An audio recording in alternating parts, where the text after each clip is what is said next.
लेकिन आपको एक और बड़ी अपडेट बता देते हैं, अखिलेश यादव ने भी मतदाताओं से अपील की है वोट डालने की। अखिलेश कह रहे हैं जरूर जाएं वोट, करें 100% मतदान, रहें 100% सावधान। ये एक और नारा समाजवादी पार्टी का। एक तरफ आपने देखा योगी आदित्यनाथ प्रदेश के लोगों से जिन जिन विधानसभा क्षेत्रों में लोगों को मतदान करना है वो अपने घरों से बाहर जरूर निकलें, मतदान जरूर करें। तो वहीं दूसरी तरफ अखिलेश यादव भी प्रदेशवासियों से मतदान की अपील करते हुए कह रहे हैं करें 100% मतदान, रहें 100% सावधान। कड़ा मुकाबला और सीधा मुकाबला आप कह लीजिए कि अखिलेश यादव और योगी आदित्यनाथ, मतलब BJP versus Samajwadi Party. It's middle of the week election, so expectation यही है सबका कि इस बार वोटिंग परसेंटेज साउथ मुंबई में ज़्यादा हो। और आज का जो वोटिंग था वो प्रोसीजर बहुत ही सरल। The process, the entire procedure was very smooth. So our congratulations to Election Commission of India and to the election officials of Mumbai. What are Mumbai's voting for? नहीं, I think thank you. Voter percentage का मिर्जापुर की मझवा विधानसभा seat पे voting शुरू हो चुकी है और हम ये एक मतदान केंद्र पे जो इटवा मतदान केंद्र है और ये देख सकते हैं आप लाइन जो है सुबह 7 बजे ही जो मतदान करने वाले लोग हैं वो पहुंच के लाइन में लग चुके हैं और मतदान करना शुरू कर चुके हैं। सबसे पहले जो ये वोट करके आए हैं, भाई क्या नाम है आपका? संदीप कुमार विश्वकर्मा। अच्छा, क्या सोचा है, किस मुद्दों को लेकर आप वोट करने जा रहे हैं? हमने मुद्दा सोचे है इसलिए कि यहाँ विकास हो, हाँ, सूचना रोड बने, हाँ, यहाँ कोई व्यवस्था नहीं है। अच्छा, विकास के नाम पे आप वोट कर रहे हैं। यहाँ पर और भी लोग हैं जो लाइन में लगे हुए हैं। भाई साहब क्या नाम है आपका? हरिशंकर जी, किन मुद्दों पे आप वोट करने जा रहे हैं? विकास के लिए। अच्छा, विकास के लिए आप। और भी लोग हैं, भाई क्या नाम है आपका? किन मुद्दों पे आप वोट करेंगे इस बार? विकास के लिए। हमारे गांव का विकास हो, हमारे शहर का विकास हो, जो भी पढ़ाई लिखाई नाली वोली वगैरह वगैरह बने, जो की परेशानी हम लोग को परेशानी सब दूर हो।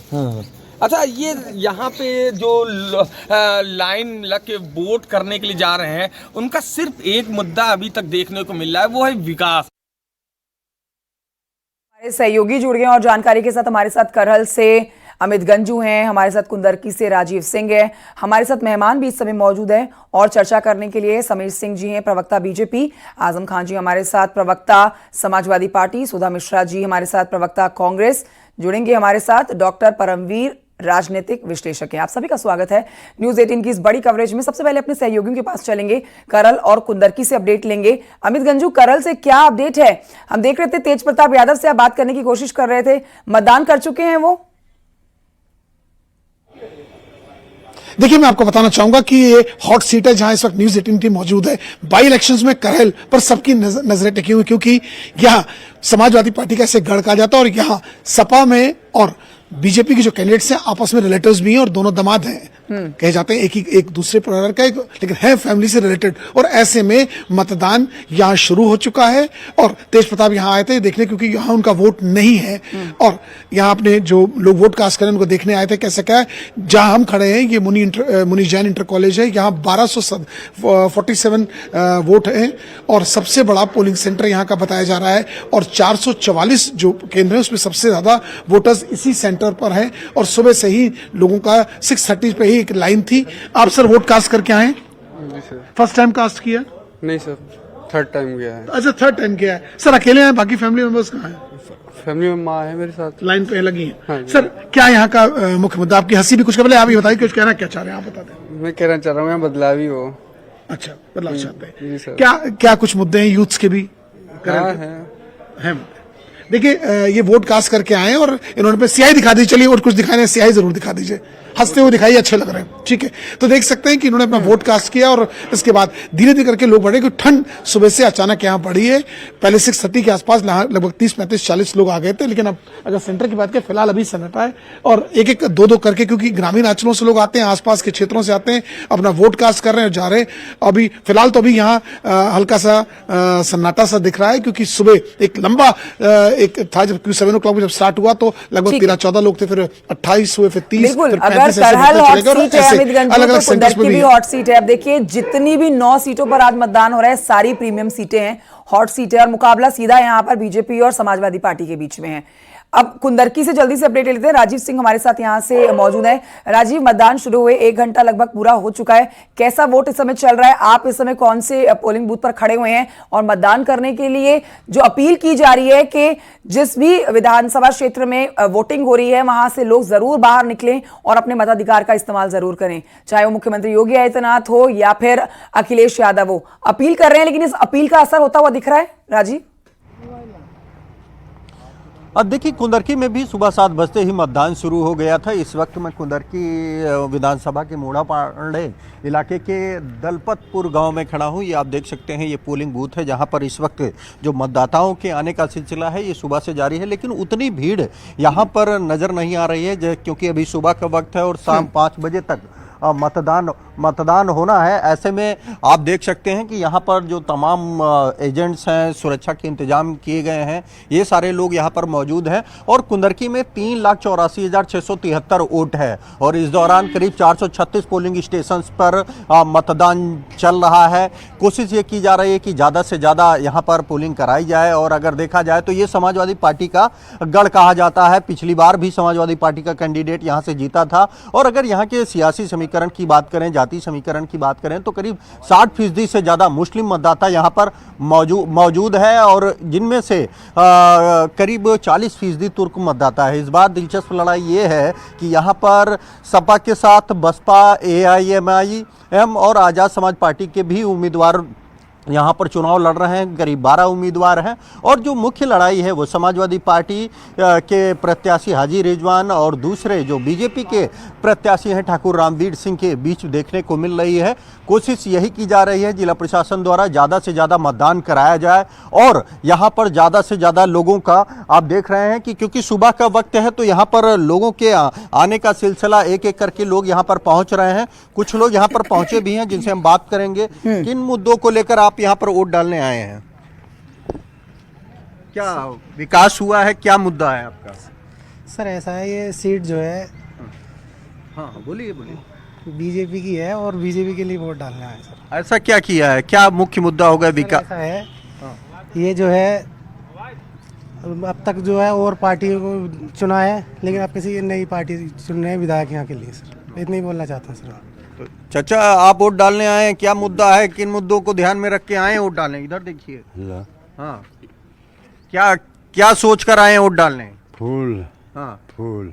क्यों? हरे साहब फूल को वोट देना हमें। हाँ बिल्कुल 100 दफा। अच्छा, क्या चाहते हैं, किस लिए बदलाव चाहते हैं? मैं नहीं जानता साहब बदलाव। हाँ हाँ, तो आप देख रहे हैं ये तमाम ऐसे लोग हैं जो मतदाता हैं यहाँ पर जो वोट डालने आए हैं और लगातार क्योंकि 5 बजे तक वोटिंग होनी है तो एक एक करके यहाँ पर लोग पहुंच रहे हैं और अपना बिल्कुल अभी शुरुआत है। देखिए अभी धीरे धीरे करके जोश भरना शुरू होता है लोगों में, मतदान देने के लिए जरूर निकलेंगे और यही अपील मुख्यमंत्री योगी आदित्यनाथ ने अपने प्रदेश के लोगों से की है और विपक्ष के मुख्य चेहरे हैं समाजवादी पार्टी के अध्यक्ष अखिलेश यादव ने भी की है। हमारे साथ तमाम मेहमान मौजूद हैं। हमारे साथ सुधा मिश्रा जी भी जुड़ गई हैं, प्रवक्ता कांग्रेस, पहले हमारे साथ नहीं थी लेकिन अब नजर आ रही हैं स्क्रीन पर। सबके पास एक एक करके चलेंगे। सबसे पहले एक राजनीतिक ओवरऑल एक कमेंट ले लेते हैं डॉक्टर परमवीर जी से, उसके बाद अपने पार्टी के जो हमारे साथ प्रवक्ता मौजूद हैं उनके पास चलेंगे। डॉक्टर परमवीर जी, क्या लग रहा है आपको? देखिए ये प्री एग्जामिनेशन कहे जा रहे हैं 2027 से पहले मुख्यमंत्री योगी आदित्यनाथ के लिए खास तौर पर, और उसके बाद ये नाक का सवाल अखिलेश यादव के लिए है क्योंकि वो जिस तरह से 2024 लोकसभा चुनाव में जीतकर आगे आए हैं, उन्होंने एक बड़ी बढ़त पाई है, उससे वो आत्मविश्वास से लबरेज हैं। आपका विश्लेषण क्या कह रहा है सर? ये जो मतदान इस बार ये जो चल रहे हैं, उपचुनाव जो हो रहे हैं, इसमें किसका पलड़ा भारी, किसका पलड़ा कमजोर, किसका नारा ज्यादा मजबूत, किसका ज्यादा कमजोर? एक ओवरऑल आप इसके ऊपर कमेंट दे दीजिए, उसके बाद मैं अपने और मेहमानों की तरफ जाऊंगी। कंचन जी, आज लोकतंत्र का पर्व है, तो सबसे पहले तो जैसे हमारे सूबे के मुख्यमंत्री व नेता प्रतिपक्ष और बड़े नेता अखिलेश जी ने भी कहा है, तमाम लोगों को घर से बाहर निकलना चाहिए और अपने पसंद के कैंडिडेट को वोट जरूर करना चाहिए। तो मैं भी आपके चैनल से माध्यम से अपील करता हूँ। दूसरी बात देखिए, इस बार ये बाई इलेक्शन में पहली बार हो रहा है यूपी में, एक संयोग कहिए, प्रयोग कहिए, जनता के पास वोटिंग करने के लिए ऑप्शंस बहुत सारे हैं।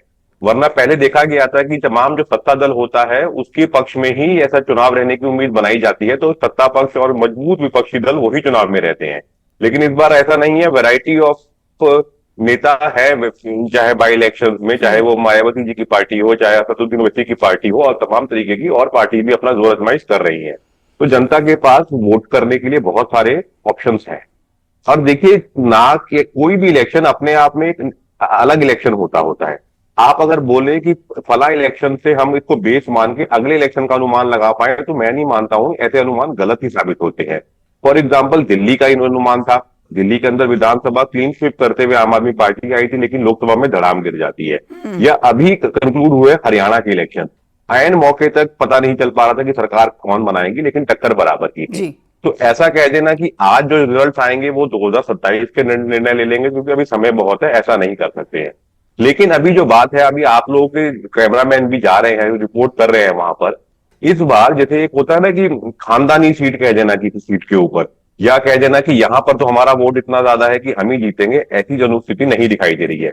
जनता क्वेश्चन करती है, जनता कहती है कि मुझे आपने दिया क्या, मेरे एरिया में, मेरे क्षेत्र में क्या विकास हुआ, या मेरे क्षेत्र में लॉ एंड ऑर्डर की स्थिति है कि नहीं है। भले आप कितने बड़े राजनीतिक परिवार के लोग हों, लेकिन आपको अपना लिटमस टेस्ट देना पड़ता है, उसी के ऊपर वोटिंग होती है। और ये अच्छी डेमोक्रेसी के लिए एक अच्छी बात है, ये हेल्दी साइंस है कि लोगों के अंदर समझ है कि नहीं, नेता हमारे नेता हैं, ये हमारे राजा, या पीढ़ी दर पीढ़ी हमारे ऊपर राज करने के लिए नहीं बनाए गए हैं, जो काम करेगा वो रहेगा। इसी प्रकार से वोटिंग जो होगी वो इन्हीं चीजों पर डिपेंड करेगी। लेकिन 27 का कह देना, या अगर आप सोचें कि ऐसा हो जाएगा कि जो अगर जो लोकसभा में हुआ था वैसा ही कुछ आने वाला है, तो ये बड़ा अनसर्टेन लेकिन होता है, आपने और बहुत पूरे अच्छी भारत बात के साथ में बोली, अनसर्टेनिटी तो बनी रहती है सर।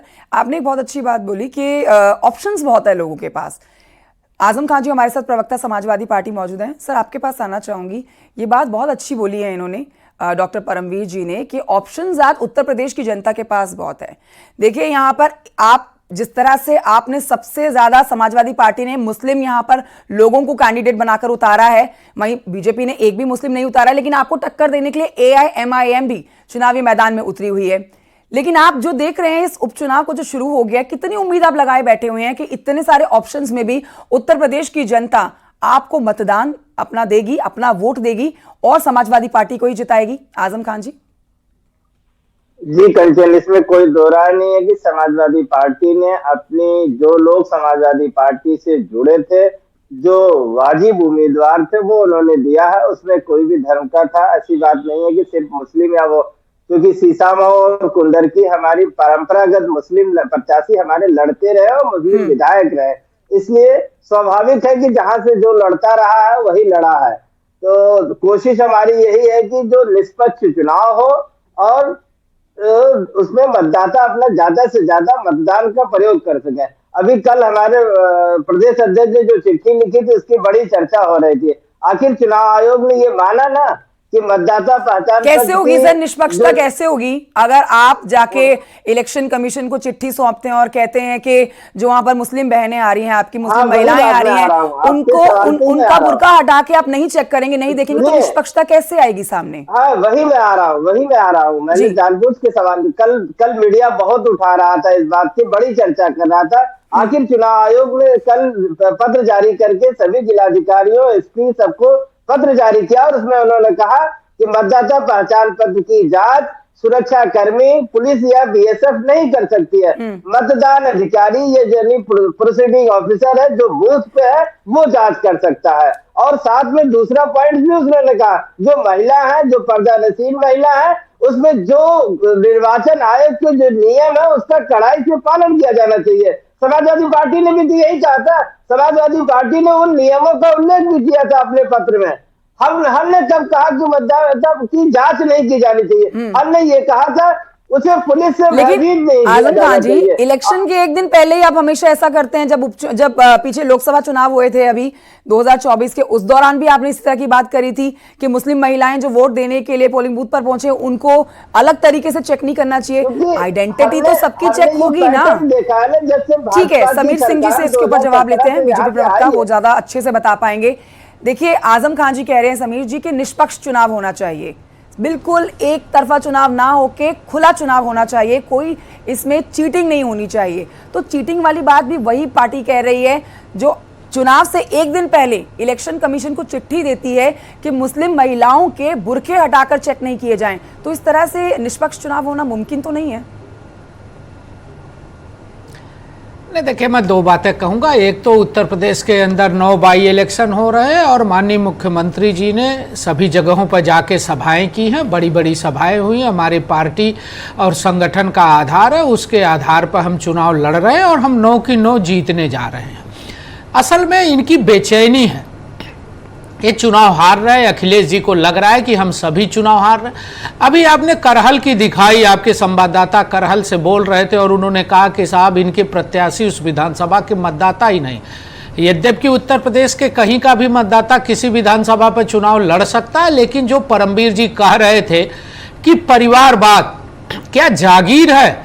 आप इटावा के मतदाता हैं, आपके चाचा जी यहाँ विधायक रहे, आपके दादाजी यहाँ सांसद रहे, बरसों बरस से चले आ रहे। क्या उस विधानसभा के किसी यादव कार्यकर्ता और यादव मतदाता को चुनाव लड़ने का अधिकार नहीं? आप नहीं लड़ा सकते। पीडीए की बात करते हैं, 9 में से 4 मुस्लिम प्रत्याशी और कहते साहब परंपरागत सीटें हैं इनकी। अरे कौन सी परंपरागत है? जब आप पीडीए की बात करते हो तो समाज के सभी वर्गों का ध्यान देना चाहिए, लेकिन आप तुष्टीकरण की राजनीति करते हो। आप निर्वाचन आयोग को पत्र लिखते हो कि साहब मुस्लिम महिलाओं के बुर्के को न हटाया जाए। आप सबके बारे में बात करते, सिर्फ मुस्लिम महिलाओं के बारे में क्यों? अगर कोई हिंदू बहन दुपट्टा डाल के जा रही है, घूंघट में जा रही है, तो उसका हटाया जाए और मुस्लिम महिला का कांग्रेस मैदान में नहीं है, समर्थन की और सहयोग की बात कर रही है, लेकिन राहुल गांधी भी कहीं दिखे नहीं है। सुधा जी मैं आऊंगी आपके पास। पहले अपने दर्शकों को अम्बेडकर नगर लिए चलेंगे जहां पर वोटिंग शुरू हो रखी है और हमारे सहयोगी ने वहां से रिपोर्ट भेजी है, देखिए। लंबी लाइनें लग चुकी हैं, लोग मतदान करने के लिए सुबह से ही लाइनों में लग चुके हैं। अभी 7:20 ही हो रहे हैं, लेकिन लोग मतदान करने के लिए बूथों तक पहुंच रहे हैं, जिससे जल्द से जल्द वो मतदान कर सकें, क्योंकि मौसम भी ठंड है अभी, तो लोग लाइनों में लग चुके हैं। आप देख सकते हैं हमारे पीछे कड़ी सुरक्षा व्यवस्था की गई है, चाक चौबंद व्यवस्थाएं हैं। ये कटेहरी के बाजार में हम बूथ पर खड़े हैं, जहाँ पर ये वोटिंग की जा रही है। सुरक्षा व्यवस्था के कड़े इंतजाम किए गए हैं। जिले में 285 बूथ बनाए गए हैं और 425 बूथों पर 425 मतदान स्थल बनाए गए हैं, जिस पर आज मतदान हो रहा है। तो हमारे सहयोगी की आप रिपोर्ट देख रहे हैं। अम्बेडकर नगर में वोटिंग इस समय चल रही है। सुधा मिश्रा जी के पास चलेंगे इस चर्चा को आगे बढ़ाते हैं। सुधा जी की बात हो रही है यहाँ पर निष्पक्षता की। अब एक बहुत ही महत्वपूर्ण नारा चल रहा है, उस नारे पे मैं आऊं, लेकिन पहले आप निष्पक्षता के ऊपर अपना स्पष्टीकरण दे दीजिए कि जिस पार्टी के साथ आप समर्थन में हैं, जिस पार्टी को आप समर्थन दे रही है, जिस पार्टी के लिए आपने अपने प्रवक्ता अपने ही कैंडिडेट मैदान में नहीं उतारे हैं, आप उस पार्टी के इस बात से सहमत हैं कि भाई निष्पक्ष चुनाव के मद्देनजर जो मुस्लिम महिलाएं पोलिंग बूथ पर जाएं, वोट डालें, उनका बुर्का हटाकर चेक नहीं करना चाहिए? मतलब उनके साथ अगर आप ऐसे करते हैं तो उनकी आप निजता का भी उल्लंघन कर रहे हैं और ये गलत तरीका है, मुस्लिम महिलाओं की स्पेशली बात हुई जाए तो। नीलू जी बस एक बात कहना चाहूंगी, क्योंकि चुनाव आयोग ने अगर पुलिस प्रशासन को ये आदेश दिया है कि वो चेक नहीं करेंगे, तो आप समझ सकती हैं कि अगर चुनाव आयोग कह रहा है और अगर चीजें नहीं हुई होती तो शायद इस तरह की बातें नहीं होती। आप भी गारंटी नहीं दे सकती, समीर भाई भी गारंटी नहीं दे सकते कि पुलिस वालों का रवैया खराब नहीं रहा है। अगर कोई जितने लोग बैठे हुए हैं, अगर मुझे कह दे कि वो 100% इस बात की गारंटी लेते हैं कि आज तक पुलिस का रवैया उनके खिलाफ, उनके सामने अच्छा रहा है, सिर्फ अच्छा रहा है, तो मैं इस बात को मान लूं कि चुनाव आयोग ने इसका मतलब इन चीजों पे ऐसे ही कुछ बयान दे दिया। लेकिन दिक्कत इस बात की है ना कि हिंदू मुस्लिम, अरे न जाने कितनी हमारे पास देश में धर्म है, लेकिन अगर आप जानबूझ के 80-20 कर रहे हो, आप कपड़ा देख के पहचान रहे हो, और कई उपचुनाव में आपने देखा है कि किस तरह से बर्बरता की गई है, और अगर ये मांग कर ली गई और ये कहा गया, तो इसमें ये बताइए आप, अच्छा मतलब लोकसभा चुनाव में अगर समाजवादी पार्टी इतनी सीटें लेकर आई तब निष्पक्ष चुनाव हुआ है? नीलू जी बहुत ट्रांसपेरेंसी होनी चाहिए। मैं तो पूछ रही हूँ ना, हमारी हिंदू बहनें घूंघट लेती हैं, बुर्का तो पहनती नहीं है, बुर्का कौन पहनता है? और अगर किसी भी धर्म, नियम तो सबके लिए बराबर है ना मैम। सुधा जी, जो भी वोट देने आ रहा है उसका चेहरा दिखना जरूरी है, तस्वीर आपके कार्ड से मैच की जाएगी तब आप वोट देने जाएंगे। क्या नियम कायदे तो सबके लिए बराबर है। नहीं, सुनिए, क्या चुनाव आयोग ने गलत कह दिया कल? अगर चुनाव आयोग ने पुलिस प्रशासन से कहा है कि चुनाव अधिकारी करेंगे, तो इसका मतलब कुछ ना कुछ गड़बड़ थी। कहा ना, आप लोग गजब बात करते हैं, चुनाव आयोग पे प्रश्न चिन्ह खड़ा कर रहे हैं। चुनाव आयोग ने कल शाम को कहा है कि ऐसा नहीं करेंगे, इसका मतलब ऐसा होता रहा है, और आप कह रही हैं कि सब बराबर है। बहुत कौन सारे कहता है सवाल बराबर हैं नहीं? और पूरा दिन आज भरा है चर्चा करने के लिए।